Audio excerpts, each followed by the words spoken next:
Chemistry JEE advance 2026 के paper 2 का solution हम देख रहे हैं। तो देखें बच्चों, फर्स्ट क्वेश्चन से हम स्टार्ट करते हैं।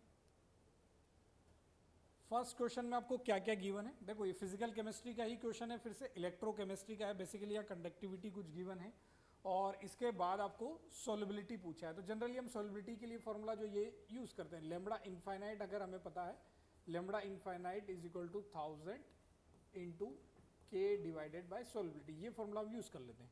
अगर आपको लेमड़ा इनफाइनाइट पता है, जिसको आप लिमिटिंग मोलर कंडक्टिविटी बोलते हैं, कुछ लोग लेमड़ा जीरो से भी रिप्रेजेंट कर लेते हैं, कुछ लोग लेमड़ा इनफाइनाइट से कर लेते हैं, दोनों का मतलब सेम ही है। तो बेसिकली हमें AgCl के लिए सॉल्युबिलिटी निकालना है, तो यहाँ लेमड़ा इनफाइनाइट भी हमें AgCl का लिखना है। लेकिन कहानी ये है कि देखो, यहाँ AgCl का लेमड़ा इनफाइनाइट नहीं गिवन है। यहाँ जो गिवन है आपको लेमड़ा की वैल्यूज़ या लेमड़ा m की वैल्यूज़ वो NaNO3, NaCl और AgNO3 के लिए गिवन है। तो आप क्या करेंगे, वही कोलरॉश लॉ लगाएंगे, लिमिटिंग मोलर कंडक्टिविटीज़ को आप ऐड और सब्सट्रैक्ट करेंगे और उसकी हेल्प से आप AgCl के लिए वैल्यू कैलकुलेट करेंगे। अब यहाँ जो वैल्यूज गिवन है वो भी लेमड़ा m की गिवन है, लेमड़ा इनफाइनाइट की नहीं है। तो पहले तो आप इक्वेशन यूज करोगे, lambda m is equal to lambda infinite minus b into root C का। अब देखो, c की दो डिफरेंट वैल्यूज के लिए आपको यहाँ पर लेमड़ा m गिवन है, तो उसकी हेल्प से आप लेमड़ा इनफाइनाइट निकाल लेंगे। पहले आप NaNO3 के लिए निकालेंगे, फिर NaCl के लिए, फिर AgNO3 के लिए, और फिर कोलरॉश लॉ से आप कंडक्टिविटीज़ को या लेमड़ा m को सब्सट्रैक्ट या ऐड करके फाइनल वैल्यू जो आपको मिल जाएगी लेमड़ा इनफाइनाइट के लिए, वो किसके लिए मिल जाएगी, AgCl के लिए। तो ये सारी कैलकुलेशंस आप यहाँ देख सकते हो। हमने कैलकुलेशंस करी है पहले NaNO3 के लिए, फिर NaCl के लिए, फिर AgNO3 के लिए। सबके लिए हमने लिमिटिंग मोलर कंडक्टिविटीज़ निकाल दी, उसकी हेल्प से हमने AgCl के लिए निकाली, तो कितनी आ गई, 140 आ गई। और यही फिर उसके बाद हमने फॉर्मूला यूज़ कर लिया। ये वैल्यू जो है हम कहाँ पुट कर देंगे, इस इक्वेशन में, तो C की वैल्यू मिल जाएगी। C का मतलब सॉल्युबिलिटी हमें मिल जाएगी। तो बेसिकली यहाँ से सॉल्युबिलिटी जो निकल के आती है वो 10⁻⁻5 मोल पर लीटर आ जाएगी। क्वेश्चन में जो आपसे पूछा है log x की पावर -1 की वैल्यू पूछी है और x आपका जो है वो सॉल्युबिलिटी है। तो यहाँ वैल्यू हम सब्स्टिट्यूट कर देंगे, तो फाइनली जो आपको वैल्यू मिलेगा वो 5 मिल जाएगा। तो करेक्ट आंसर जो होगा वो 5 होगा। तो ऑप्शंस के अकॉर्डिंग आप देख सकते हैं ऑप्शन नंबर कौन सा हो जाएगा, C ऑप्शन हो जाएगा। इसके बाद जो क्वेश्चन है वो संदीप सर आपके साथ डिस्कस करेंगे। गाइस अगेन एक क्लासिक सवाल है, ठीक है, एक क्लासिक सवाल बेस्ड ऑन केमिकल बॉन्डिंग, जहाँ पे ये हमसे बॉन्ड एंगल्स की क्या करवा रहे, कंपैरिजन करा रहे, राइट। अगर आप बॉन्ड एंगल्स का कंपैरिजन करना है हमें, तो हमें वापस से क्या करना पड़ेगा बच्चों, यहाँ पे इनके VACPR स्ट्रक्चर की चर्चा करनी पड़ेगी। Based on VACPR structure, based on the repulsion, जैसे कि हमें पता है कि लोन पेयर्स के रिपल्शन जो है वो बॉन्ड पेयर से अलग होते हैं। लोन पेयर में रिपल्शन सबसे ज़्यादा होता है। उसके बाद लोन पेयर बॉन्ड पेयर के रिपल्शन हम देखते हैं, देन बॉन्ड पेयर के रिपल्शन को अपन कंसिडर करते हैं, राइट। तो अगर आप सबसे पहले यहाँ पे स्पीशीज देखें, तो ये सारे स्पीशीज जो है ना वो nitrogen as a central atom आपको दिए गए हैं, राइट। तो देखिए NO2 प्लस के अंदर जब आप स्ट्रक्चर की चर्चा करेंगे बेटा, तो इन केस ऑफ NO2 प्लस we will get a linear structure, ठीक है, आपको एक लीनियर स्ट्रक्चर देखने को मिलेगा। तो जब लीनियर स्ट्रक्चर है तो डेफिनेटली बच्चों यहाँ पे बॉन्ड एंगल आपको कितना मिलने वाला है, 180 डिग्री। तो सबसे ज़्यादा बॉन्ड एंगल कहाँ मिलने वाला है, NO2 प्लस में 180 डिग्री का, राइट। तो वो जो ऑप्शन आपको दिख रहे हैं B और C है, मतलब हमने 50% ऑप्शंस को तो एलिमिनेट कर दिया है, राइट। अब B और C ऑप्शन में से हमें एक ऑप्शन देखना पड़ेगा। अब बात करते हैं बी और सी ऑप्शन में है, तो फिर NO2 की चर्चा है, नाइट्रेट है और नाइट्राइट आयन है। अगर आप NO2 की बात करेंगे बेटा, तो इन केस ऑफ NO2 जब आप इसका VACPR स्ट्रक्चर ड्रॉ करोगे, तो व्हाट यू विल फाइंड कि यहाँ पे आपके पास एक ऑड इलेक्ट्रॉन स्पीशी है ये, ठीक है। ऑड इलेक्ट्रॉन स्पीशी के अंदर क्या होगा, लोन पेयर नहीं है, क्या है वहाँ पे एक सिंगल अनपेयर्ड इलेक्ट्रॉन प्रेजेंट है। एंड व्हाट वी नो कि सिंगल अनपेयर्ड इलेक्ट्रॉन जो है वो ज़्यादा रिपल्शन नहीं देता, वो ज़्यादा वॉल्यूम ऑक्यूपाई नहीं करता। इसलिए जो डबल बॉन्ड्स हैं या फिर जो आपके पास मल्टीपल बॉन्ड्स आपको देखने को मिल रहे हैं, ये मल्टीपल बॉन्ड्स क्या करेंगे, ज़्यादा स्पेस कैरी कर सकते हैं अपने पास। इसलिए यहाँ पे जो हम अमूमन जो बॉन्ड एंगल सोचते हैं कि देखिए यहाँ पे जैसे 3 इलेक्ट्रॉन डोमेन है, 3 इलेक्ट्रॉन डोमेन होगा तो आइडियल बॉन्ड एंगल 120 डिग्री होगा, राइट। और अगर वहाँ पे लोन पेयर आ जाता है तो बॉन्ड एंगल क्या होता है, वो 120 डिग्री से कम हो जाता है। बट यहाँ पे एक स्पेशल केस आप ट्रीट कर सकते हैं ऐसे कि एक सिंगल अनपेयर इलेक्ट्रॉन है, उसके रिपल्शन कम है, तो यहाँ पे बॉन्ड एंगल बेटा एक्चुअली 120 से बढ़ जाते हैं। और बॉन्ड एंगल कितना हो जाता है यहाँ पे बढ़कर, वो हो जाता है 134 डिग्री का। ऑल्दो ये बॉन्ड एंगल्स हमें याद नहीं रखने होते हैं, सिर्फ आपको एक्सप्लेन करने के लिए कि बॉन्ड एंगल यहाँ पे 134 डिग्री हो चुका है। जब आप नाइट्रेट की बात करते हो बेटा, तो in case of nitrate of nitrogen के ऊपर कोई भी लोन पेयर नहीं है, 3 इलेक्ट्रॉन डोमेन है, तीनों के तीनों इलेक्ट्रॉन डोमेन सेम है, तो यहाँ पे आइडियल बॉन्ड एंगल कितना होगा, 120 डिग्री, जो हमने मेंशन किया है। और जब आप नाइट्राइट के लिए बात करते हैं बेटा, in case of nitrite we have a lone pair,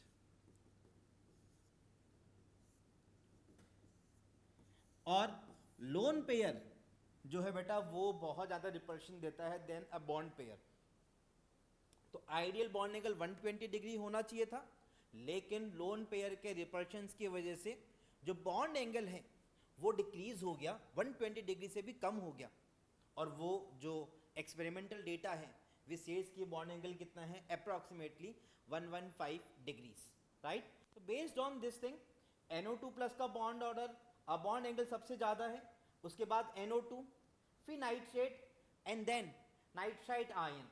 इसलिए ऑप्शन नंबर 2 का जो क्लेम्ड आंसर होना चाहिए वो होना चाहिए आपका option number B. Okay guys, चलिए तो अब अगले सवाल के लिए जो कि ऑर्गेनिक केमिस्ट्री से रिलेटेड है, तो आइए अब इसको GM सर आपको एक्सप्लेन करेंगे कि सवाल कैसे सॉल्व करना है। Thank you Sandeep sir. तो बच्चों ये क्वेश्चन जो है वो ओजोनोलिसिस के साथ साथ पॉलीमर्स की नॉलेज को भी इन्वॉल्व कर रहा है। अगेन इसमें एक रिएक्शन यूज़ में आ रही है जो पिछले वाले पेपर में भी यूज़ में आई थी, मतलब पेपर 1 में, वो है एल्डोल रिएक्शन। तो यहाँ पर फिर से ozonolysis followed by aldol condensation कर रहे हैं इस बार, क्योंकि यहाँ पर अपन एल्डोल को हीट भी कर रहे हैं, ठीक है। तो जो नेचुरल रबर होता है वो आइसोप्रीन नाम के कंपाउंड का आइसोमर होता है, ठीक है। तो इसमें एक जैसे मॉलिक्यूल्स आइसोप्रीन के म्यूचुअली कनेक्ट हो जाते हैं और इस तरह का स्ट्रक्चर हमको देखने को मिलता है। और अगर इसकी अपन ओजोनोलिसिस कर दें, कंप्लीट ओजोनोलिसिस, तो carbon carbon double bonds break हो जाएंगे और उसकी जगह कार्बन ऑक्सीजन डबल बॉन्ड्स बन जाएंगे। ऐसा होने पर एक जगह तो एल्डिहाइड ग्रुप जनरेट हो रहा है और एक लोकेशन पर कीटो ग्रुप, ठीक है। उसके बाद क्वेश्चन बोल रहा है कि अपन इंट्रामोलिकुलर एल्डोल रिएक्शन कराएं। ये भी बोल रहा है कि X gives positive iodoform and Tollens tests. तो ये एक इंटरेस्टिंग बात है, iodoform test methyl ketone group की वजह से दे रहा है और टॉलेंस टेस्ट एल्डिहाइड ग्रुप के प्रेजेंट होने की वजह से दे रहा है।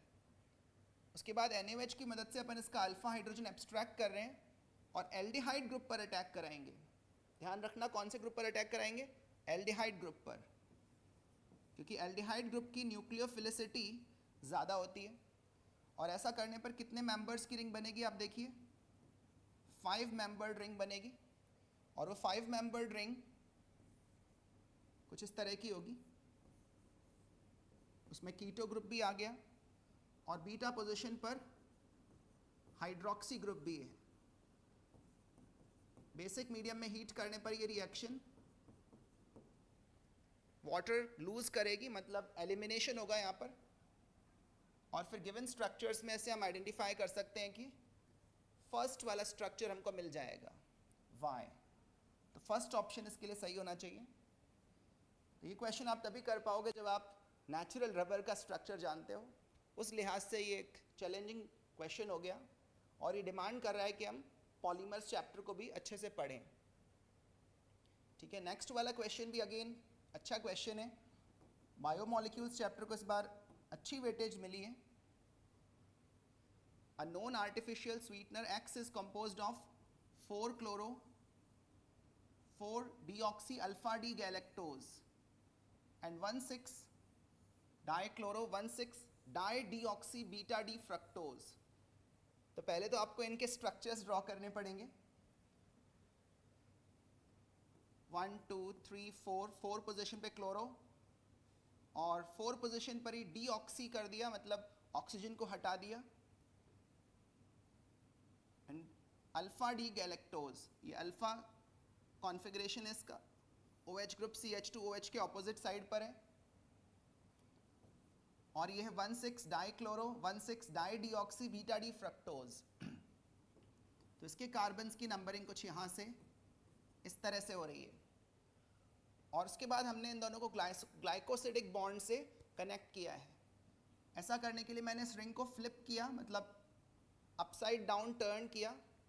ऐसा करने से सभी कार्बन्स पर ग्रुप्स के ओरिएंटेशंस ऑपोजिट हो जाते हैं। तो सभी कार्बन्स पे ग्रुप्स के ओरिएंटेशन ऑपोजिट करने के बाद फिर मैंने इन दोनों रिंग्स को ग्लाइकोसिडिक बॉन्ड से कनेक्ट किया। और ये वाला जो स्ट्रक्चर है वो हमको एक्चुअली फर्स्ट वाले केस में देखने को मिलेगा। ठीक है, अगर आप इसको ध्यान से देखेंगे तो आपको सारे स्ट्रक्चर्स प्रॉपरली मैच करने पड़ेंगे। And then you will arrive at the conclusion that first option is the correct answer. इसमें जो ग्लाइकोसिडिक बॉन्ड बन रहा है इसमें O वाला ग्रुप नीचे की तरफ ओरिएंटेड है, दोनों ही रिंग्स के रिस्पेक्ट में। तो इस बात पर अपन को थोड़ा ध्यान देना पड़ेगा। अगेन ये एक अच्छा क्वेश्चन है। नेक्स्ट क्वेश्चन केमिकल काइनेटिक्स का है। हरीश सर बताइए कैसा है ये क्वेश्चन। देखिए सर, फिजिकल केमिस्ट्री से ही केमिकल काइनेटिक्स का क्वेश्चन है, लेकिन ये थोड़ा सा ट्रिकी क्वेश्चन है। अगर आप कुछ चीज़ें हम मिस कर जाएं तो आपके नेगेटिव मार्क्स आ सकते हैं। डेफिनेटली क्वेश्चन आसान है, लेकिन अगर आप थोड़ी वो चीज़ें मिस कर जाएं, देखो क्या क्या इंपॉर्टेंट है सबसे पहले समझें। इसमें चीज़ें क्या रिक्वायर्ड है, फर्स्ट ऑर्डर रिएक्शन गिवन है, रिएक्टेंट से प्रोडक्ट बन रहा है, तो आपको ऑलरेडी पता होता है कि फर्स्ट ऑर्डर रिएक्शन में आर की जो वैल्यू होती है वो ऐसी कुछ आ जाएगी, मतलब कॉन्सेंट्रेशन ऑफ रिएक्टेंट जो है R0 इंटू e⁻⁻kT ऐसी कुछ बन जाती है। ठीक है, और अगर रेट को लिखें हम dr/dt, तो dr/dt R जो होगा उसकी कॉन्सेंट्रेशन डिक्रीज करती है, इसलिए हमको माइनस से मल्टीप्लाई करते हैं, और k into concentration of R के इक्वल आती है। ये फर्स्ट ऑर्डर काइनेटिक्स है, इसलिए हमने ऐसा लिखा, और उसी को हम इंटीग्रेट करते हैं तो इंटीग्रेट रेट लो जो है वो ऐसा बन जाता है हमारा। ठीक है, तो अब देखो सेकंड ऑप्शन आपको यहाँ से इजीली दिख रहा होगा। अगर इस सेकंड ऑप्शन में ये यहाँ जो ग्राफ गिवन है, अगर यहाँ माइनस नहीं होता, plus dr/dt into k into AR होता, तो ये ऑप्शन करेक्ट हो जाता। लेकिन माइनस गिवन है तो ऑब्वियसली बात है ये ग्राफ जो है वो नेगेटिव स्लोप की लाइन बननी चाहिए थी, लेकिन यहाँ पॉजिटिव स्लोप दिया है, तो ये ऑप्शन हमारा मैच नहीं करेगा। बेसिकली हम बी ऑप्शन को मैच नहीं करवा सकते। ठीक है, अगर गलती से आपने माइनस को मिस कर दिया है तो ये आप क्वेश्चन गलत हो जाएगा। इसके बाद ए ऑप्शन की बात करते हैं। ए ऑप्शन में देखो रिएक्टेंट प्रोडक्ट जो है उसका टाइम के साथ कॉन्सेंट्रेशन कैसे वेरी करता है गिवन है, तो रिएक्टेंट का ऐसे वेरी करता है, ये हमें पता है एक्सपोनेंशियली डिक्रीज करता है, तो प्रोडक्ट का जो कॉन्सेंट्रेशन है वो एक्सपोनेंशियली इंक्रीज करता है, ऐसा कुछ आता है। Concentration of reactant initial concentration को हम R0 बोल रहे हैं, इंटू 1 माइनस e⁻⁻kT, ऐसा कुछ इक्वेशन इसकी बन के आती है। इसी से हम ये इक्वेशन बनाते हैं।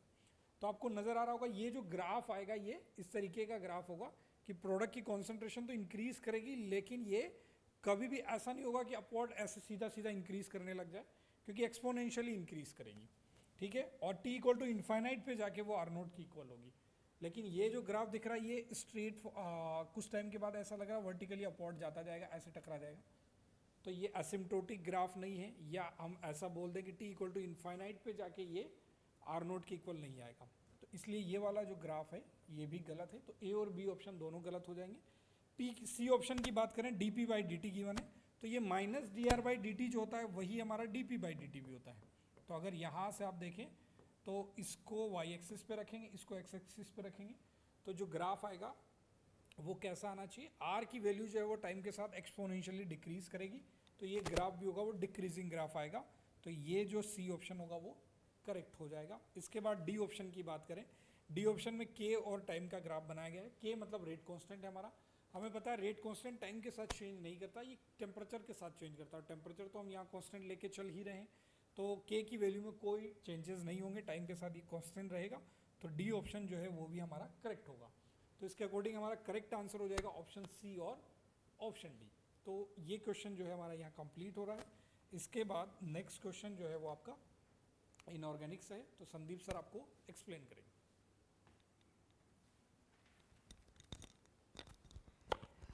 फाइन। सो गाइज अगेन आप देखिए ब्लॉक केमिस्ट्री की कहानी यहाँ पे बहुत बढ़िया से आपसे पूछी गई है। पी ब्लॉक को बहुत तवज्जो दी गई है, डी ब्लॉक का सवाल आपसे नहीं पूछा गया है, ठीक है। सॉल्ट एनालिसिस की एक रिएक्शन आपसे पूछी गई है, पी ब्लॉक को बहुत ज़्यादा तवज्जो दी है इन्होंने यहाँ पे, राइट। तो अब ये एक पी ब्लॉक का सवाल है जो कि किसको रिलेट कर रहा है, ग्रुप नंबर 18 को। अब यहाँ आपसे पूछा है कि जिनॉन की रिएक्शन फ्लोरीन से करा रहे हैं, बट इनका मोलर रेशो क्या दिया है 1:5। जब मोलर रेशो 1:5 दिया है मतलब फ्लोरीन एक्सेस में है, राइट। तो जब फ्लोरीन एक्सेस में है बेटा, उस समय जो प्रोडक्ट आपको देखने को मिलेगा डेट इज XeF4। जब जिनॉन एक्सेस में होता है ना, ये आपको देता है XeF2, ओके। तो 1:5 रेशियो है, अगर ये 1:20 होता then you will get XeF6, but anyway हमें 1:5 का रेशियो गिवन है। कंपाउंड क्या बनेगा XeF4। इस XeF4 की रिएक्शन आप किससे करा रहे हैं, O2F2। Guys this O2F2 is a fluorinating agent. Oxidising agent का मतलब क्या होता है, जो ऑक्सीजन दे। तो फ्लोरोनेटिंग एजेंट का मतलब जो फ्लोरीन दे। अब ये फ्लोरीन देगा XeF4 को, तब ये एक कंपाउंड Q बना लेगा and that will be XeF6, xenon hexafluoride. अब वो जिनॉन हेक्साफ्लोराइड की कंप्लीट हाइड्रोलिसिस कराने पे, कंप्लीट हाइड्रोलिसिस हो रही है, ठीक है, आपको मिलेगा R कंपाउंड XeO3। बेटा इसकी पार्शियल हाइड्रोलिसिस के ऊपर हमें XeOF4, XeO2, F2 मिलते हैं, लेकिन कंप्लीट हाइड्रोलिसिस पे हमें XeO3 मिलेगा। अब आइए इनके बारे में इंफॉर्मेशन पूछी है कि P में 2 लोन पेयर ऑफ इलेक्ट्रॉन है सेंट्रल एटम के ऊपर। तो डेफिनेटली देखिए जिनॉन जो है इसके आउटरमोस्ट शेल में 8 इलेक्ट्रॉन्स होते हैं, 8 में से ये 4 इलेक्ट्रॉन बॉन्ड पेयर्स में इन्वॉल्व करता है और जो 4 इलेक्ट्रॉन्स बचे वो 2 लोन पेयर्स की फॉर्म में रहते हैं। तो डेफिनेटली P में 2 लोन पेयर हैं सेंट्रल एटम पे, सही बात है। अब Q has a perfect octahedral geometry XeF6। एक एक्सेप्शनल स्ट्रक्चर है यहाँ पे। इसका स्ट्रक्चर कैसा होता है, डिस्टॉर्टेड ऑक्टाहेड्रल। ये परफेक्ट ऑक्टाहेड्रल ज्योमेट्री तो नहीं है, बिकॉज यहाँ पे 6 बॉन्ड पेयर के साथ साथ एक लोन पेयर प्रेजेंट है, ठीक है। तो एक एक्सेप्शनल ज्योमेट्री में ये काउंट होता है जो कि डिस्टॉर्टेड ऑक्टाहेड्रल है, ना कि परफेक्ट ऑक्टाहेड्रल। इसलिए ऑप्शन नंबर बी इसका जवाब नहीं होगा। अब Q can act as a fluorinating agent. Q क्या है, XeF6। डेफिनेटली जो जिनॉन के फ्लोराइड्स होते हैं बेटा, ये फ्लोरोनेटिंग एजेंट्स होते हैं, ठीक है। इसलिए यहाँ पे ये एक NCERT का लाइन है, राइट। तो इसलिए ऑप्शन नंबर सी भी यहाँ पे करेक्ट ऑप्शन होगा। Then the molecular structure of R is trigonal pyramidal. R XeO3 है। जब आप XeO3 की बात करेंगे आपको यहाँ एक लोन पेयर मिलेगा और टोटल आपको 3 बॉन्ड पेयर देखने को मिलेंगे, 4 electron domain, hybridisation sp3, right. इसका जो मॉलिक्यूलर शेप होगा वो कैसा होगा, ट्राइगोनल पिरामिडल, जो कि बिल्कुल आपको ट्राइगोनल पिरामिडल दिया गया है। इसलिए इस केस में क्वेश्चन नंबर 6 का जो आंसर हम लोग क्लेम करेंगे वो होगा A, C and option number D. चलिए अब हम कुछ आगे के क्वेश्चंस का डिस्कशन देखते हैं। तो आगे का जो सवाल है वो पीरियोडिक प्रॉपर्टीज से रिलेटेड है, ठीक है। तो कुछ प्रॉपर्टीज रिलेट करवाई गई है आपसे। तो यहाँ पे पहले ये पूछा है कि second ionisation enthalpy of carbon atom is less than that of boron atom. Second ionisation energy का मतलब क्या होता है कि आप एक इलेक्ट्रॉन निकाल चुके हैं और सेकेंड इलेक्ट्रॉन निकालना है। तो आप जब बोरॉन प्लस की बात करेंगे, हमें इससे इलेक्ट्रॉन निकालना है, तो ये बोरॉन का सेकेंड आयनाइजेशन एनर्जी होगा। ऐसे ही कार्बन प्लस, अगर कार्बन प्लस से इलेक्ट्रॉन निकालेंगे तो ये कार्बन का सेकेंड आयनाइजेशन एनर्जी होगा। अब कॉन्फ़िगरेशन क्या होता है, बोरॉन प्लस के लिए 1s2 2s2 और कार्बन प्लस के लिए कॉन्फ़िगरेशन क्या होगा 1s2 2s2 2p1. Based on configuration we can treat them as beryllium and boron. ठीक है, तो मान लो कि ये इनका I1 आप कंपेयर कर रहे हैं, और जब आप बेरिलियम और बोरॉन का I1 कंपेयर करते हैं देन हमें पता है कि बेरिलियम का जो I1 होता है वो बोरॉन से क्या होगा, ज़्यादा होगा. तो इस केस में second enthalpy of carbon atom is less than that of boron atom. Definitely ये स्टेटमेंट ए जो है वो सही है. अब increasing order of atomic radii पूछा है.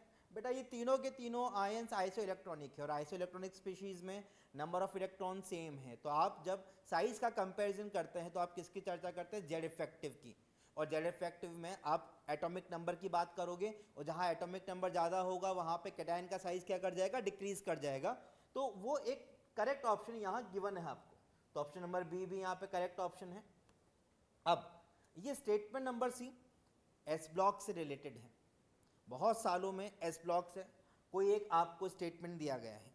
तो आप एस ब्लॉक के लिए ये डेंसिटी की बात कर रहे हैं. नाउ व्हाट वी नो कि डेंसिटी क्या होता है, मास बाय वॉल्यूम. अब आप जब सोडियम से पोटेशियम की तरफ मूव करेंगे तो बेटा मास भी इंक्रीज करता है और वॉल्यूम भी इंक्रीज करता है. दोनों ही फैक्टर इंक्रीज कर रहे हैं यहाँ पे, बट कोई एक फैक्टर इनमें से डोमिनेट करता है. अब वो एक फैक्टर जो डोमिनेट करता है वो है वॉल्यूम. जब आप सोडियम से जाते हैं पोटेशियम की तरफ वॉल्यूम का इंक्रीमेंट ज़्यादा होता है रादर देन मास का इंक्रीमेंट, राइट. तो we are talking about fractional increment. तो इस केस के अंदर जो डेंसिटी होगा वो डिक्रीज कर जाता है. तो बेटा सोडियम का डेंसिटी बेसिकली ज़्यादा होता है पोटेशियम के डेंसिटी से, राइट. इसलिए ऑप्शन नंबर सी एक गलत ऑप्शन है. Then H bond is a weaker than F bond. जब आप डाई एटॉमिक स्पीशीज की बात करते हैं, सिंगल बॉन्ड की बात करते हैं, तो H bond is one of the strongest bond. तो H bond actually stronger bond है एफ बॉन्ड से. तो इसलिए इसमें ऑप्शन नंबर डी भी एक करेक्ट ऑप्शन है. तो क्वेश्चन नंबर 7 के लिए जो क्लेम्ड आंसर अगेन हम बोलेंगे कि आंसर यहाँ पे ए बी एंड डी होगा. ओके, चलिए अब आगे की जो क्वेश्चंस बेटा आपके सामने हैं वो ऑर्गेनिक केमिस्ट्री से रिलेटेड हैं. तो अगेन आपको उनको एक्सप्लेन करने के लिए जीएम सर हेल्प करेंगे. तो बच्चों ये जो क्वेश्चन है अपने सामने ये एनिलीन की रिएक्शंस पर बेस्ड है और साथ साथ फिनॉल की भी कुछ रिएक्शंस यहाँ पर यूज़ में आ रही हैं. ठीक है, तो अपन इन रिएक्शंस को देखें तो ये अपनी काफ़ी जानी पहचानी सी रिएक्शंस लग रही हैं. फर्स्ट वाली रिएक्शन के बाद यहाँ पर एसिटाइलेशन हो जाएगा एनिलीन का,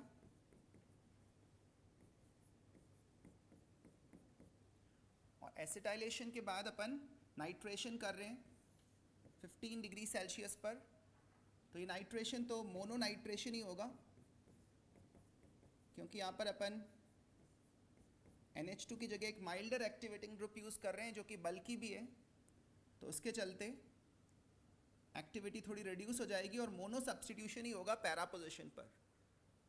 आफ्टर दैट हम इस कंपाउंड की हाइड्रोलिसिस कर रहे हैं जिससे कि एनिलीन ग्रुप वापस रीजनरेट हो जाएगा. ये अमाइड हाइड्रोलाइज हो जाएगा, NH2 ग्रुप रीजनरेट हो जाएगा एंड आफ्टर दैट हम डाईएज़ोटाइजेशन रिएक्शन करवा रहे हैं 0 to 5 डिग्री सेल्सियस पर. बेंजीन डायजोनियम क्लोराइड एक स्टेबल कंपाउंड के तौर पर एग्जिस्ट करता है. तो फाइनली क्यों अपन इस तरह का कंपाउंड ऑब्टेन कर रहे हैं.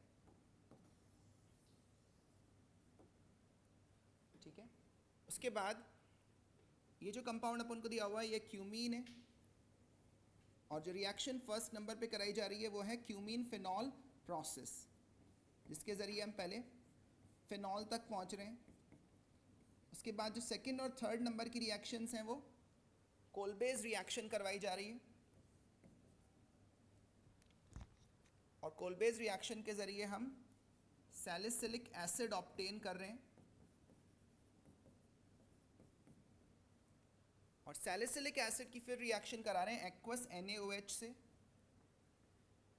सॉरी Qs के साथ रिएक्शन करा रहे हैं in the presence of aqueous NaOH। तो ये जो रिएक्शन होगी ये कपलिंग रिएक्शन होगी, ध्यान देना, जो कि एक इलेक्ट्रोफिलिक एरोमेटिक सब्स्टिट्यूशन रिएक्शन ही होती है। इसमें ये diazonium cation as a weak electrophile salicylic acid पर अटैक करेगा और पैरा पोजीशन पर सब्स्टिट्यूशन होगा। तो ऐसा करने से हमें मिलेगा कंपाउंड टी। तो इन सब के स्ट्रक्चर्स मैंने आपके लिए यहाँ पर लिखे भी हुए हैं। इसके बेसिस पर हमें फिर कुछ स्टेटमेंट्स आइडेंटिफाई करने हैं। तो पहला स्टेटमेंट Q के बारे में है। Q on treatment with ethanol generates an aromatic aldehyde. Q के अगर रिएक्शन कराएं इथेनॉल के साथ तो इससे तो बेंजीन डायजोनियम क्लोराइड का रिडक्शन हो जाता है और ये N2 ग्रुप हाइड्रोजन से रिप्लेस हो जाता है। हालांकि यहाँ पर इथेनॉल जो है वो खुद इथेनॉल में ऑक्सीडाइज हो जाता है।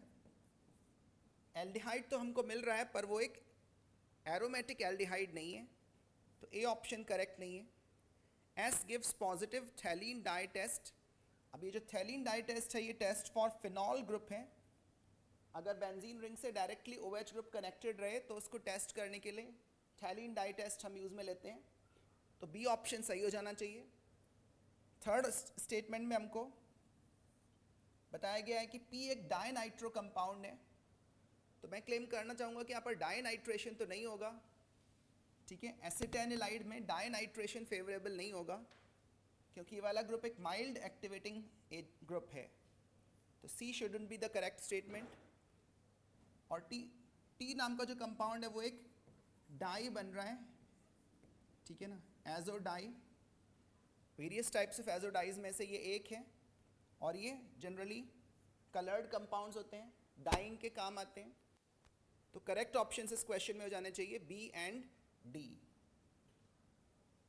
तो ये भी एक डिसेंट क्वेश्चन है पर डूएबल है मेरे हिसाब से। Next question is again related to biomolecules. तो बायोमॉलिक्यूल्स को इस बार अच्छी वेटेज देखने को मिल रही है अपन को। यहाँ पर शुगर्स के कॉन्टेक्स्ट में कुछ स्टेटमेंट्स दिए गए हैं। ग्लूकोनिक एसिड क्या होता है? ग्लूकोनिक एसिड तब हमको मिलता है जब अपन ग्लूकोज का ऑक्सीडेशन कराते हैं ब्रोमीन वाटर से। तो ये है ग्लूकोनिक एसिड।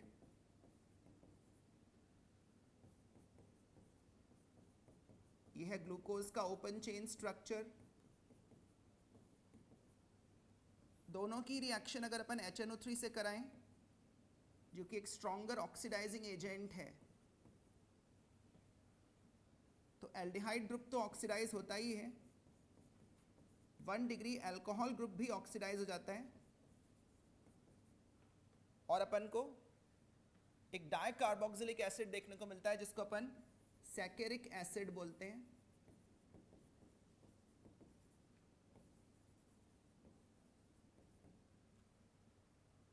ठीक है, तो ये फर्स्ट वाला स्टेटमेंट बोल रहा है कि ग्लूकोनिक एसिड तो सैकेरिक एसिड में बदलेगा लेकिन ग्लूकोज सैकेरिक एसिड में ऑक्सीडाइज नहीं होगा।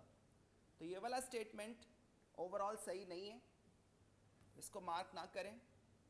Fructose gives a positive Fehling's test because it isomerises to glucose and another aldohexose in the presence of phalanx reagent। तो फ्रक्टोज सारे के सारे मोनोसैकेराइड्स रिड्यूसिंग शुगर्स होते हैं, चाहे वो एल्डोजेज हों या फिर कीटोजेज हों, और फ्रक्टोज भी बेसिक मीडियम में रीअरेंज होकर इन डायोल रीअरेंजमेंट के जरिए ग्लूकोज में कन्वर्ट हो पाता है और फिर वो फैलिंग्स टेस्ट, टॉलेंस टेस्ट देता है। Invert sugar is an equimolar mixture of D-glucose and D-fructose formed after hydrolysis of the corresponding disaccharide। ये बिल्कुल सही बात है।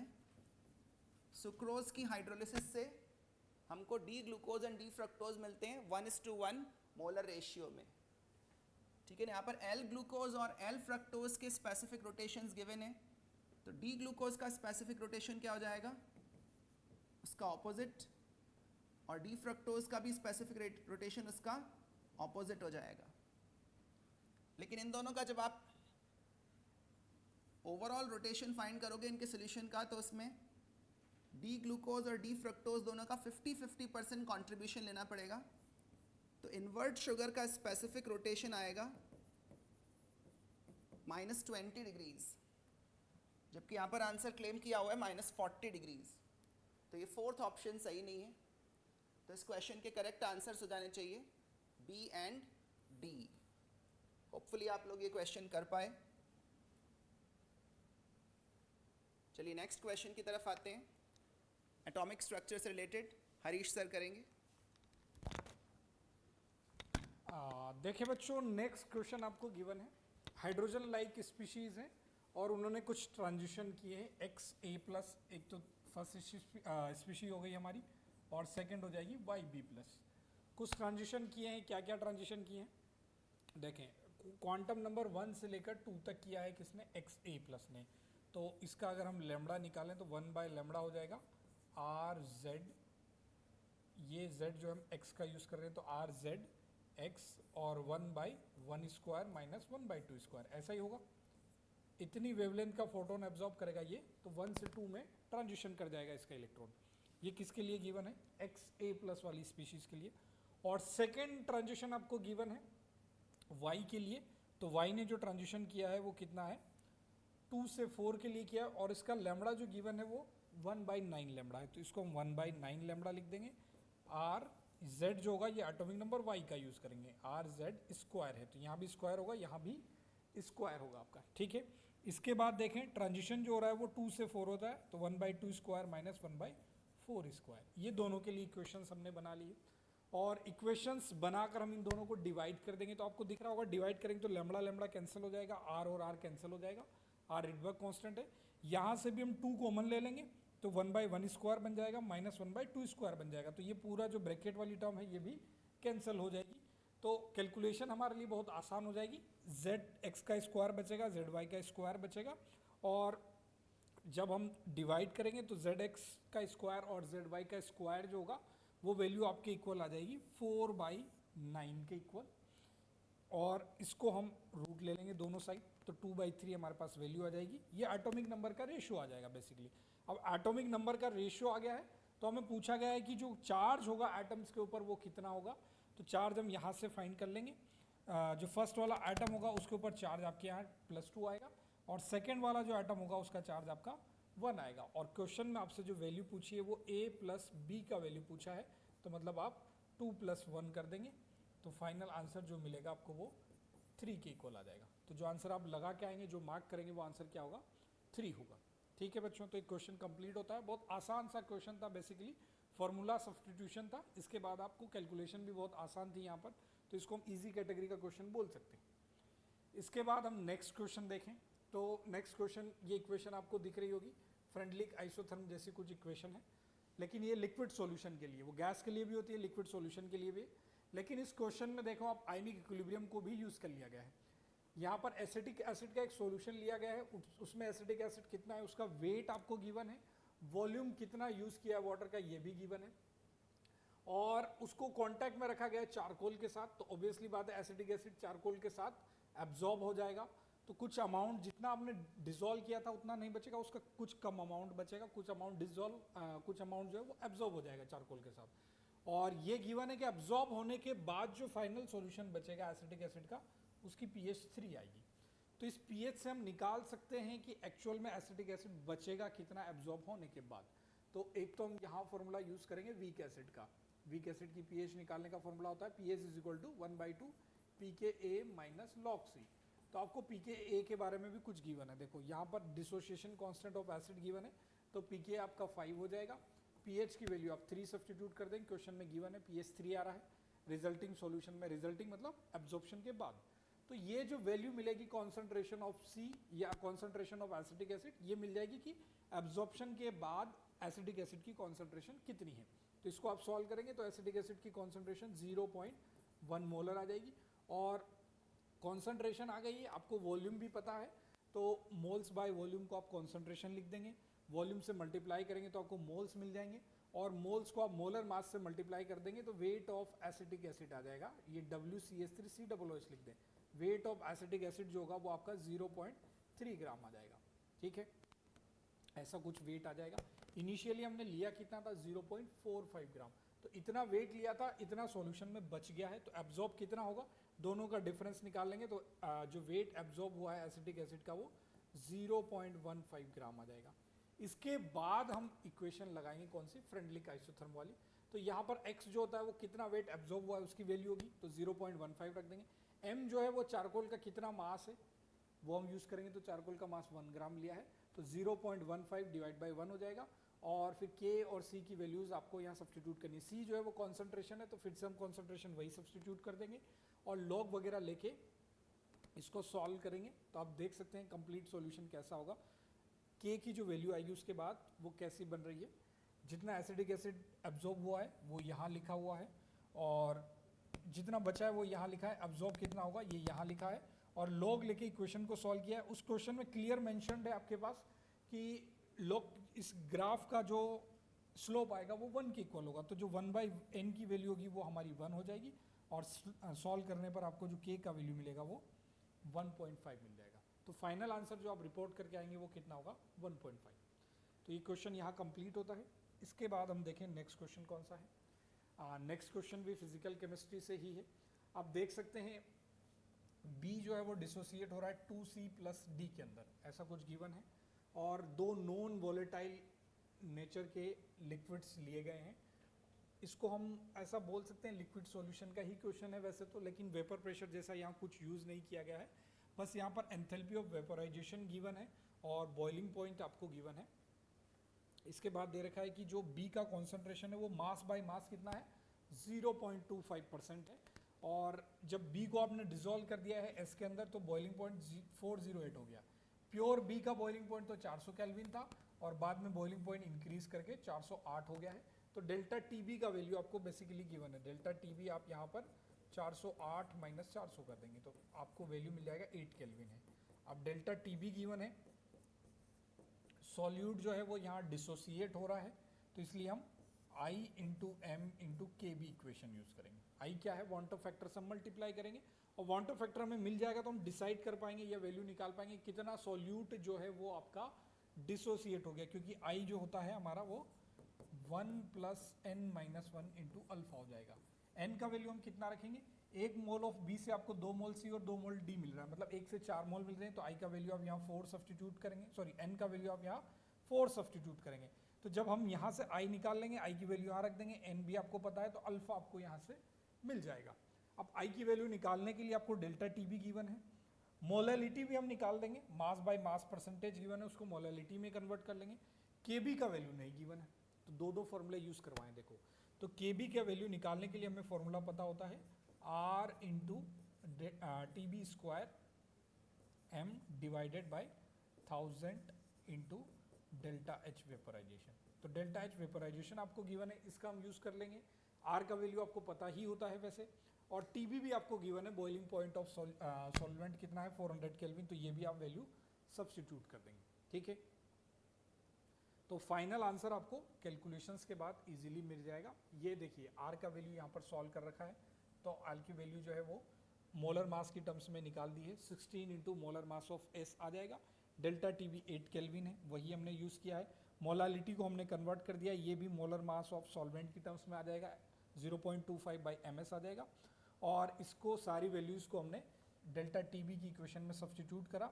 इसके बाद जो हमारा अल्फ़ा का वैल्यू आएगा वो निकल के आ जाएगा 1/3 के इक्वल, ठीक है। तो अल्फ़ा 1/3 आ जाएगा, तो इसको हम परसेंटेज डिसोसिएशन निकालें तो बेसिकली अल्फ़ा 0.33 ऐसा कुछ है। परसेंटेज निकालने के लिए हम इसको 100 से मल्टीप्लाई कर देते हैं, तो ये 33.33% आ जाएगा। तो यही आपका फाइनल आंसर होगा, ठीक है। तो ये क्वेश्चन भी यहाँ कंप्लीट होता है। इसके बाद जो नेक्स्ट क्वेश्चन है आपका ऑर्गेनिक का है, तो फिर से आपको GM सर एक्सप्लेन करेंगे कैसे इसको हमें सॉल्व करना है। तो स्टूडेंट्स, कोऑर्डिनेशन कंपाउंड्स चैप्टर को हर बार की तरह इस बार भी JEE एडवांस में अच्छी वेटेज देखने को मिल रही है, और ये वाला क्वेश्चन भी एक तरह से आइसोमेरिज्म पर बेस्ड ही क्वेश्चन कहा जाएगा। इससे पहले हमने एक और क्वेश्चन देखा था पेपर 1 में, वो भी आइसोमर्स पर ही बेस्ड था, वहाँ पर नंबर ऑफ आइसोमर्स काउंट करने थे। ठीक है, यहाँ पर अपन को दो पर्टिकुलर ज्योमेट्रिकल आइसोमर्स अलग अलग फॉर्मूलाज के गिवन है। एक सिस आइसोमर है, दूसरा मेरिडियोनल आइसोमर है, और ये मान के चलना है कि ये सारे के सारे ligands vertices of an octahedron पर प्रेजेंट हैं। Then you need to find the sum of total number of the triangular faces in both the complexes having one nitrogen atom and 2 chlorine atoms at their corners. तो हमें ऐसे triangles count करने हैं जिसके दो corners chlorine से बन रहे हो और एक corner नाइट्रोजन से बन रहा हो या NH3 ग्रुप से बन रहा हो। तो ये मैंने यहाँ पर सिस आइसोमर ड्रॉ किया हुआ है, CONH3 होल 4 Cl2 प्लस, और ये मेरिडियोनल आइसोमर है, CONH3 होल थ्राइस Cl3। तो सिस आइसोमर में दो क्लोरीन और एक अमोनिया को लेकर अपन कितने ट्रायंगुलर फेसेस बना सकते हैं? एक ट्रायंगुलर फेस तो ये दिख रहा है, और दूसरा ट्रायंगुलर फेस दो क्लोरीन और एक अमोनिया को लेकर अपन इस तरह से बना सकते हैं। और कोई अपन दो क्लोरीन और एक अमोनिया का कॉम्बिनेशन लेंगे तो अपन को ऑक्टाहेड्रन का फेस मिलने वाला नहीं है। तो सिस आइसोमर में अपन को ऐसे 2 ट्रायंगुलर फेसेस देखने को मिल रहे हैं। मेरिडियोनल फॉर्म जो होगा उसमें दो क्लोराइडो लिगेंड्स 180 डिग्री पर नजर आएंगे और दो अमीन लिगेंड्स भी 180 डिग्री पर नजर आएंगे। तो फिर से यहाँ पर अपन को दो क्लोरीन और एक अमोनिया से बनने वाले ट्रायंगल्स काउंट करने हैं। तो ऐसे दो ट्रायंगल्स ये बन गए, और सिमिलरली यहाँ पर अपन अगर ध्यान से देखें तो दो क्लोरीन और एक अमोनिया को लेकर एक ट्रायंगल अपन को बनाना है। तो ये वाला भी एक नीचे क्लोरीन आ रहा है, इस क्लोरीन के साथ भी अपन ट्रायंगल्स बना सकते हैं कुछ इस तरह से। नीचे वाले क्लोरीन को लेकर भी अगर अपन बनाने जाएं तो दो ट्रायंगुलर फेसेस और बन जाएंगे। हाँ, कोबाल्ट को अपन को एक्सक्लूड करना है, दो क्लोरीन और एक अमोनिया को लेकर बनाना है। इस वाले कॉम्प्लेक्स में इस तरह के 4 ट्रायंगुलर फेसेस बनते हुए नजर आ रहे हैं। ओवरऑल 6 ट्रायंगुलर फेसेस दोनों कॉम्प्लेक्सेस मिला के ऐसे होंगे जो दो क्लोरीन और एक नाइट्रोजन से बन रहे होंगे। ठीक है, नेक्स्ट क्वेश्चन की तरफ मूव करते हैं। तो यहाँ पर अपन को सबसे पहले प्रोडक्ट्स X और Y को आइडेंटिफाई करना है, फिर 500 मोल्स ऑफ X को कंप्लीट रिएक्शन कराना है 500 मोल्स ऑफ Y के साथ to give 1 mole of a single biodegradable acyclic copolymer. X और Y के कॉम्बिनेशन से अपन को एक पॉलीमर बनाना है, ठीक है, जो कि एसाइक्लिक हो, जिसमें कोई रिंग प्रेजेंट ना हो। तो कितने ग्राम्स Z बन पाएगा?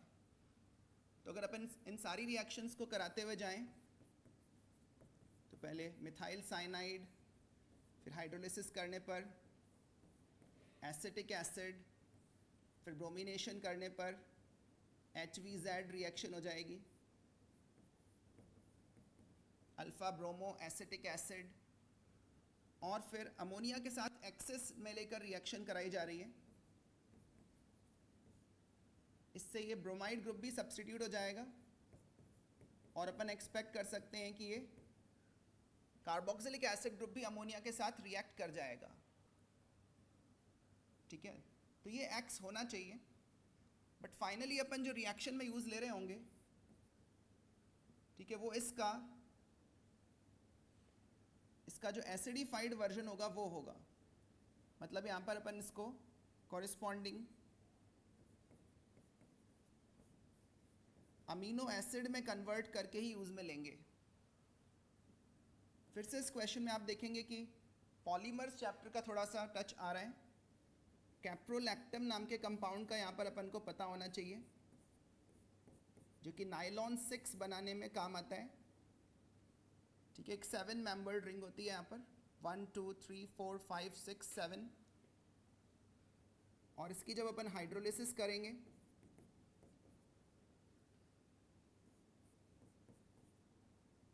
फिर से अपन को यहाँ पर एक ऐसा कंपाउंड मिलेगा जिसमें एसिड ग्रुप भी है और अमीन ग्रुप भी, और बीच में 1 2 3 4 5 मिथिलीन ग्रुप्स भी हैं।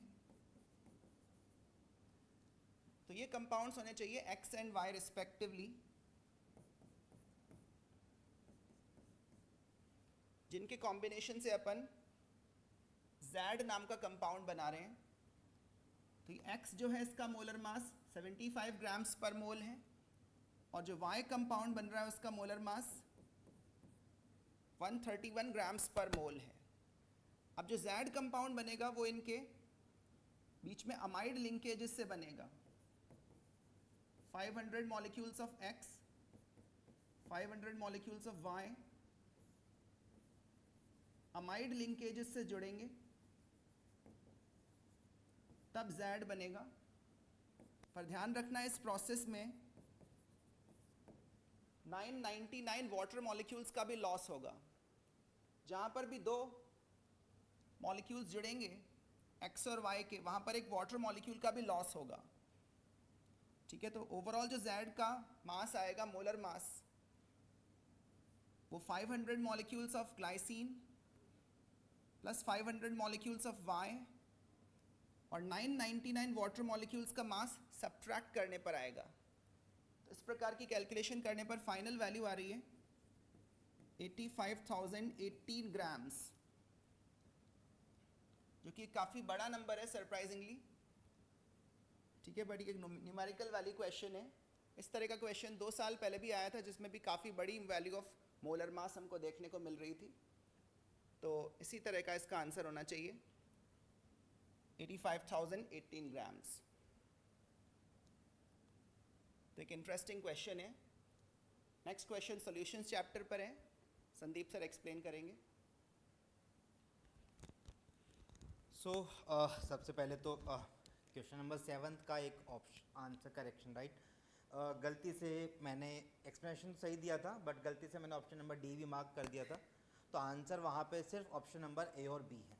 ठीक है, अब बात करते हैं क्वेश्चन नंबर 15 और 16 की, जहाँ पे ये एक सॉल्यूशन चैप्टर का सवाल है और जिसमें इन्होंने अपने को इन्फॉर्मेशन क्या क्या दी है। सबसे पहला जो इन्फॉर्मेशन आपको यहाँ देखने को मिल रहा है वो बेटा है सॉल्यूशन की जो मोलैलिटी गिवन है वो 5 है। अब अगर होमोजीनियस मिक्सचर है ये, राइट, तो हम ये मान सकते हैं कि लेट्स से कि यहाँ पे जो मोल्स ऑफ बी हैं, राइट, जो बी सब्सटेंस आप ले रहे हो, जो बी लिक्विड आप ले रहे हो, उसके मोल्स आपने ले लिए 5 मोल्स। तो इसके बेसिस पे जो सॉल्वेंट का मास आप यूज कर रहे हैं यहाँ पे वो है 1 किलोग्राम। 1 किलोग्राम का मतलब you are using 1000 gram of the solvent. तो अगर आप मोल्स ऑफ सॉल्वेंट की बात करेंगे तो वो आ जाएंगे इस केस में 20 मोल्स, राइट। अब 20 मोल्स आ गए, आपके पास सॉल्यूट के मोल्स है, सॉल्वेंट के मोल्स हैं, तो इनके लिक्विड सॉल्यूशन के अंदर मोल फ्रैक्शन जो है वो 5 अपॉन टोटल मोल्स कितने हो गए 25। तो 5 upon 25 which gives me 1/5 and mole fraction of B I will get 4/5। तो ऐसे मैं क्या करूंगा बेटा, mole fraction of A in the liquid solution और mole fraction of B in the liquid solution पता कर लूंगा। अब रॉल्स लॉ को अप्लाई करेंगे और रॉल्स लॉ को अप्लाई करके रॉल्स लॉ का फॉर्मूला क्या है, total pressure, total vapour pressure of the solution is equal to mole fraction of solvent या liquid A into vapour pressure of pure liquid A plus mole fraction of B multiplied by vapour pressure of pure liquid B. तो अब इस case में अगर आप सवाल को read करेंगे बेटा तो आप देखिए आपको यहाँ पे जो vapour pressure of pure liquid A given है 105 mmHg और जो वेपर प्रेशर आपको सॉल्यूशन का गिवन है वो कितना है 100 mm ऑफ Hg। तो यहाँ पे हमसे ये कैलकुलेशन करवा रहे हैं और ये पता करवाना चाह रहे हैं कि प्योर लिक्विड बी का वेपर प्रेशर कितना होगा। तो प्योर लिक्विड बी का जो वेपर प्रेशर होगा on calculation what we get answer is 80 mm of Hg। Okay, now अब जो पहले मैंने 16 पार्ट सॉल्व कर दिया क्वेश्चन नंबर 16, तो यहाँ पे आप देखिए आपसे यहाँ पे पूछा है वेपर फेज में लिक्विड बी का मोल फ्रैक्शन कितना होगा। तो वो YB हम डिनोट करते हैं, that will be equal to, अगर आप वेपर प्रेशर का फॉर्मूला देखेंगे तो mole fraction of B into total pressure is equal to vapour pressure of B in the vapour phase, right. तो अब बेटा ये आप कैसे निकालते हैं, रॉल्स लॉ का अगर आप अप्लाई करोगे तो ये होगा mole fraction of B into vapour pressure of pure B. तो इस तरीके से आप जब वाई बी की वैल्यू का कैलकुलेशन करेंगे आपको आंसर 0.16 मिल जाएगा। So hence we have the answer 0.16 here. Now अब जो 15 सवाल है, मैं इसे काफ़ी अच्छा सवाल बोलूँगा बिकॉज इन्होंने यहाँ पे क्या किया है, आपसे मोलर वॉल्यूम का ही क्या करवा रहे हैं, रेशो निकलवाना चाहते हैं। मोलर वॉल्यूम का मतलब क्या हो गया बेटा, एक मोल का वॉल्यूम। तो आप कैसे एक मोल के वॉल्यूम की बात जब करेंगे तो आप क्या करेंगे, एक मोल का mass divide by density of the substance. जब मुझे लिक्विड की निकालनी है डेंसिटी तो मुझे लिक्विड का डेंसिटी यूज करना होगा। अब क्वेश्चन में आप देखिएगा बेटा, क्वेश्चन में आपको लिक्विड का डेंसिटी गिवन है, राइट। तो मैंने ये कैलकुलेशन जो की है बेटा वो वॉल्यूम को लीटर्स में कन्वर्ट करके की है। अब प्योर लिक्विड बी का मोलर मास भी आपको सवाल में गिवन है, डेट इज 57 ग्राम्स पर मोल, इसलिए 57 अपॉन 500 बिकॉज वॉल्यूम ग्राम पर ml में था, मैंने ऐसे लीटर में कन्वर्ट कर लिया। तो आंसर कितना आ रहा है, 0.114 लीटर पर मोल, राइट। अब सवाल में बहुत इंटरेस्टिंग बात है, ठीक है। अब वो इंटरेस्टिंग चर्चा क्या है, देखिए सवाल को आप जब पढ़ोगे तो ये बोल रहे हैं यहाँ पे प्योर बी का वेपर फेज में, गाइस प्योर बी बोला है तो आपको यहाँ पे सॉल्यूशन का जो मिक्सचर बन रहा है, यहाँ पे जो वेपर बन रही है उससे बी का वेपर प्रेशर जो काउंट करना होगा ना, वो जो पीबी अभी आपने कैलकुलेट किया 80 mm of Hg, right. P not भी जो आपने कैलकुलेट किया 80 mm ऑफ Hg, इसे प्लेस करना है बिकॉज ये क्या बात कर रहे हैं, प्योर बी की चर्चा कर रहे हैं, राइट। तो प्योर बी के लिए अब बिकॉज ये गैस है और इन्होंने बोला है कि वेपर को आपको कैसा ट्रीट करना है, लाइक ए आइडियल गैस। तो for ideal gas we know Pm is equal to rho RT। Ideal gas के लिए आप प्रेशर, मोलर मास, डेंसिटी और टेम्परेचर को रिलेट करने के लिए इस इक्वेशन का यूज कर सकते हैं। अब molar mass upon density, right, this will give me molar volume, और मोलर वॉल्यूम का फॉर्मूला क्या बन जाएगा, RT/P। इसलिए मैं यहां पे मोलर वॉल्यूम निकालने के लिए RT अपॉन प्योर बी का वेपर प्रेशर यूज करूंगा। तब आपने सारी वैल्यूज को यहां पुटअप किया। अब R की वैल्यू आपको 0.08 लेना है बिकॉज वो यूनिट ATM लीटर पर मोल पर केल्विन गिवन है। तो अब प्रेशर क्योंकि प्योर बी का हमें किस में गिवन है, mmHg में, तो इसे कन्वर्ट किया हमने ATM में। ATM में कन्वर्ट करने के लिए we have to divide it by 760। जब आप ये पूरी कैलकुलेशन करेंगे तो molar volume of vapour phase pure B will come out 228 litres per mole. अब जो रेशियो पूछा वो किसका पूछा बेटा, प्योर बी का वेपर फेज में एंड प्योर बी का लिक्विड फेज में।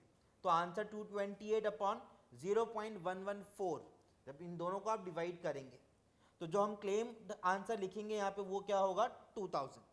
इसलिए क्वेश्चन नंबर 15 का आंसर हम जो क्लेम करेंगे वो 2000 है और क्वेश्चन नंबर 16 का आंसर 0.16 होगा। अब हम पेपर 2 का जो आखिरी पैराग्राफ है उस पर मूव करेंगे और वो paragraph again related to the organic chemistry है।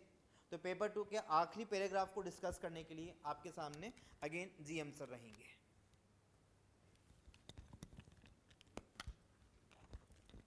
Thank you Sandeep sir. तो काफ़ी अच्छा क्वेश्चन था सॉल्यूशंस चैप्टर का। सॉल्यूशंस चैप्टर को भी इस बार काफ़ी सही वेटेज मिली है, ठीक है। और ये वाला क्वेश्चन भी काफ़ी इंटरेस्टिंग है, काफ़ी सारी रिएक्शंस यहाँ पर यूज़ में आ रही हैं।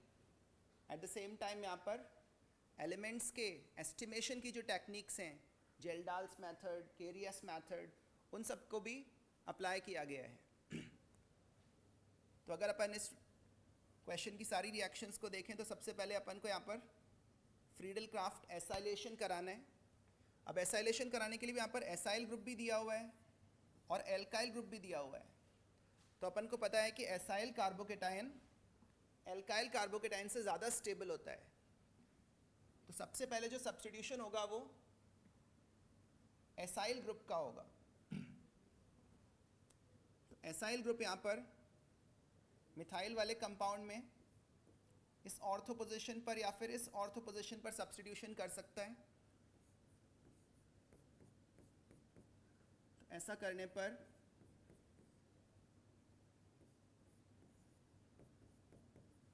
इस तरह का एक प्रोडक्ट हमको ऑब्टेन होगा फर्स्ट रिएक्शन के ज़रिए, और फिर सोडियम आयोडाइड के साथ हीट करने पर ये क्लोराइड ग्रुप का सब्स्टिट्यूशन हो जाएगा। तो ये क्लोराइड ग्रुप सब्स्टिट्यूट होकर इसकी जगह आयोडाइड आ जाएगा। इस तरह के कंपाउंड्स के स्ट्रक्चर हमने यहाँ पर बना रखे हैं, ठीक है। तो फर्स्ट रिएक्शन के बाद यहाँ पर एसाइलेशन हुआ, फिर सोडियम आयोडाइड की मदद से यहाँ पर न्यूक्लियोफिलिक सब्स्टिट्यूशन हुआ, और थर्ड रिएक्शन जो यहाँ पर यूज में आ रही है वो रिडक्शन रिएक्शन है। तो ये तो कंपाउंड है जे कंपाउंड का फिर अपन NaBH4 से रिडक्शन कर रहे हैं, जो कि कीटो ग्रुप को रिड्यूस कर देगा।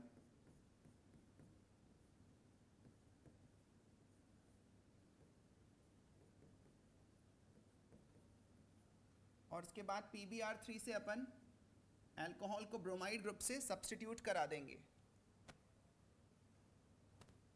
एक्चुअली इससे पहले एक रिएक्शन और कराई जा रही है जिसको मैं थोड़ा मिस कर गया। Let's go back. यहाँ पर ये थर्ड नंबर भी एक रिएक्शन हो रही है जिसमें आयोडाइड ग्रुप को अपन पहले सब्स्टिट्यूट करा रहे हैं।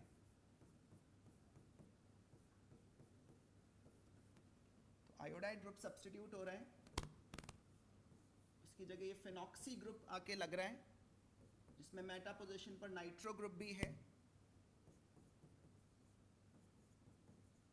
तो ये है अपना कंपाउंड जे पर फिर एक सीक्वेंस ऑफ रिएक्शन अप्लाई किया जा रहा है, आफ्टर विच यहां पर कार्बोनिल ग्रुप की जगह ब्रोमाइड ग्रुप लग जाएगा। इसी रिएक्शन की मैं बात कर रहा था।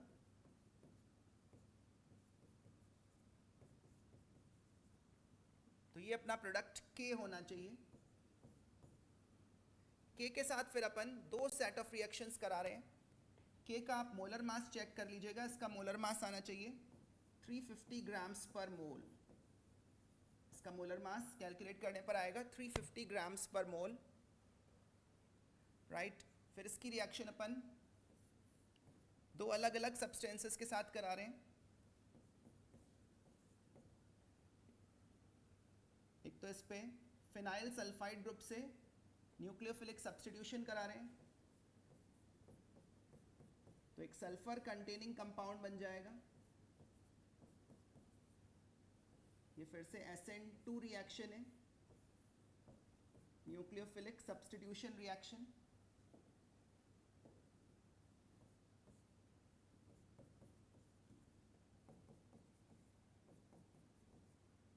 इससे बन रहा है कंपाउंड M। और जब अपन NH3 से रिएक्शन करा रहे हैं तो फिर वो एक सब्स्टिट्यूशन रिएक्शन है जिससे ब्रोमाइड ग्रुप सब्स्टिट्यूट होकर उसकी जगह NH2 लग रहा है, ठीक है। अपन को वैसे यहाँ पर NH3 एक्सेस में दिया हुआ है, लेकिन अपन को यहाँ पर मोनो सब्स्टिट्यूशन ही कराना है। अगर अपन पॉली सब्स्टिट्यूशन कराएंगे तो फिर अपन को आगे अपन ऑब्जर्व करेंगे कि सही आंसर नहीं मिल पाएगा। तो यहाँ पर जो कंपाउंड्स बन रहे हैं वो L और M कुछ इस प्रकार हैं। इनके मोलर मासेस मैंने कैलकुलेट किए तो 286 एंड 379 ग्राम्स पर मोल आ रहे हैं रिस्पेक्टिवली। उसके बाद L और M को लेकर अपन से दो क्वेश्चंस पूछे गए हैं। The volume of 1 molar aqueous solution of H2SO4 required to completely neutralize the ammonia evolved from 5.72 grams of L in Geldahl's method of nitrogen estimation। तो ये जो कंपाउंड L है इसके अंदर अपन देखेंगे कि दो जगह नाइट्रोजन है, एक तो अमीन ग्रुप में और एक नाइट्रो ग्रुप में। अब यहाँ पर आपको एक और बात याद रखनी है कि जो नाइट्रो कंपाउंड्स होते हैं उनका नाइट्रोजन जेल्डाल्स एस्टिमेशन में हम एस्टिमेट नहीं कर पाते, तो सिर्फ यही वाला नाइट्रोजन जेल्डाल्स एस्टिमेशन में अपने काम आएगा। इस कंपाउंड का मोलर मास मैंने फाइंड किया तो 286 ग्राम्स पर मोल आ रहा था, ठीक है, और इसका मास दिया हुआ है 5.72 ग्राम्स। तो इस कंपाउंड L के जब मैंने मोल्स फाइंड किए तो 5.72 ग्राम्स को मोलर मास से डिवाइड करने पर इसके मोल्स मुझे मिल रहे हैं 0.02। और उसके बाद यहाँ पर जो रिएक्शन होती है वो H2SO4 और NH3 की रिएक्शन है, जिसमें अमोनियम सल्फेट बन रहा है। 0.02 मोल्स ऑफ L के साथ रिएक्ट करने के लिए अपन को 0.01 मोल्स ऑफ H2SO4 चाहिए होगा, और H2SO4 की जो कॉन्सेंट्रेशन क्वेश्चन दे रहा है वो 1 मोलर है। तो H2SO4 के अपन को 0.01 मोल्स चाहिए, जो कि अपन को 10 ml H2SO4 लेने से ही मिल जाएंगे। तो फर्स्ट क्वेश्चन का आंसर अपन क्लेम करेंगे 10 ml। इसी में एक सेकंड पार्ट भी है जिसमें अपन कंपाउंड M में प्रेजेंट सल्फर का एस्टिमेशन कर रहे हैं केरियस मेथड से। तो ये है कंपाउंड M। इसके अंदर अपन देख सकते हैं एक ही सल्फर एटम है पर मॉलिक्यूल, ठीक है, एक ही सल्फर एटम है पर मॉलिक्यूल। तो कंपाउंड M के अगर अपन क्वेश्चन में जाके देखें 3.79 ग्राम्स ऑफ M यूज करने पर कितना अमाउंट बेरियम सल्फेट का बनेगा वो अपन को फाइंड करना है। तो ये जो कंपाउंड M बना है इसका मोलर मास खुद आ रहा है 379 ग्राम्स पर मोल। तो 3.79 ग्राम्स ऑफ M के अंदर मोल्स हो जाएंगे 0.01, और 0.01 मोल्स ऑफ M से 0.01 मोल्स ऑफ सल्फर ही मिलेगा, और 0.01 मोल्स ऑफ सल्फर से 0.01 moles of barium sulphate form होंगे। ये अपन लॉ ऑफ एटम कंजर्वेशन से बोल सकते हैं। जितने M के मोल्स हैं उतने ही सल्फर एटम्स के मोल्स हैं, और उतने ही मोल्स बेरियम सल्फेट के बनेंगे। और फिर बेरियम सल्फेट के मोलर मास की वजह से, जो कि 233 ग्राम्स पर मोल है, 0.01 मोल्स ऑफ बेरियम सल्फेट बनने पर उसका मास आएगा 2.33 ग्राम्स, ठीक है। तो इसके दो आंसर्स इस तरह से हो गए। क्वेश्चन नंबर 18 का आंसर होना चाहिए 2.33 ग्राम्स, और क्वेश्चन नंबर 17 का आंसर होना चाहिए 10 ml। तो ये काफ़ी अच्छा क्वेश्चन है, इसमें करेक्ट स्ट्रक्चर्स तक पहुंचना इतना आसान नहीं है। तो एग्ज़ाम सिचुएशन में ऐसे क्वेश्चंस हम शुरू में अवॉइड कर सकते हैं, टाइम बचे तभी करने चाहिए। होपफुली आप इस क्वेश्चन को टैकल कर पाए। So with this question we come to the end of our discussion. Overall ये दो पेपर्स मिलाकर अगर हम देखें तो ये पेपर पिछले कुछ सालों में जो JEE एडवांस में केमिस्ट्री पूछी गई है उसके रिस्पेक्ट में मोर चैलेंजिंग और टफर टेस्ट पेपर था। कुछ क्वेश्चंस काफ़ी कैलकुलेशन भी डिमांड कर रहे थे, काफ़ी माइंड एप्लीकेशन और फोकस भी डिमांड कर रहे थे। बहुत से क्वेश्चंस ऐसे हैं जो स्ट्रेट फॉरवर्ड नहीं है। स्ट्रेट फॉरवर्ड क्वेश्चंस के नंबर अगर अपन देखें तो कम ही हैं। तो ओवरऑल मुझे लगता है कि इस बार स्कोर्स केमिस्ट्री में कम जाएंगे और कट ऑफ के भी कम रहने के चांसेस हैं। चलिए, बहुत अच्छा लगा ये टेस्ट पेपर आप सब लोगों के साथ डिस्कस करके। सभी स्टूडेंट्स को all the best. Thank you.